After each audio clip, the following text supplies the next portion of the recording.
nani habaru maɗa to Allah mawɗo jaɓi. Alhamdulillah. Insha Allah. Alhamdulillah.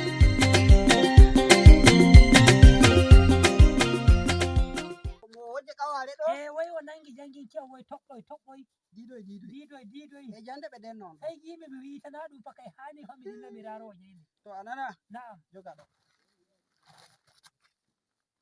Yawwa. Ayinde ɗo ko? Na'am. Ta yahi. Na'am. Keɓa diyan ɗam modibbo mo wari nangarɗam. Na'am. Nangarɗam o lutti to jolloru makko. Na'am. Kanyu shiwirta jara e bismillah. Na'am. Anana ko? Na'am. Jande on ɗon. Alhamdulillah. Ɗo o. Ayi ɗum de ɗum nanda ko? Ɗum nanda. To ɗum ta dilla e bara. Sai jara. Arande bara ma ta wurtoto. Jara tare. No burtoriɗa jaɗa biɗa wayidi. Anana wi waddu. Andi na ko mannoto almajiri gaɗa wayidi wiya ya hakuri. Tonde fi ɗum nawi. Ɗum nawi ko? Kenga tonde wiya waɗu munyal. Wayyo Allah.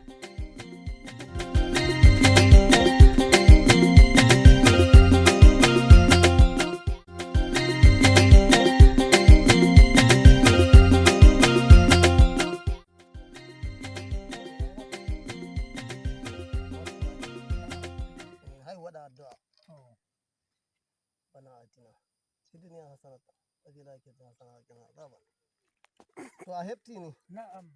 yayin heɓa ko en ɗan raroy To. amma fa anda ko waɗata fa Lai dama malam remlumi hoɗɗi nanki ɗum waɗa tati. ay non to Lalle to. ta jam haja keɓa nokka biya waɗa e goɗɗum To. a andi de fi ɗum ɗo ɗum ma de non gonɗe To Allah jaɓi ma wala ko wangata. yawwa to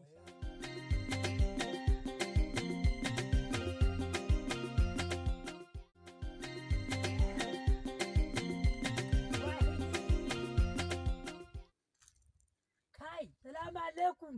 Wahidin bara. Waddai ɗo.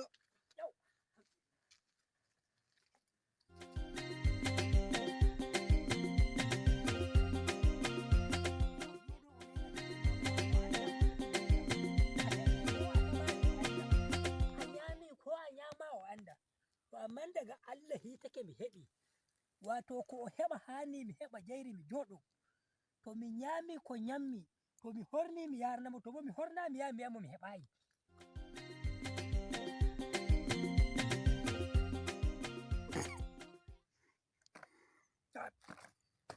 Wayyo Allah na wayyo Allah na wayyo saboda Allah ya nabi wayyo Allah na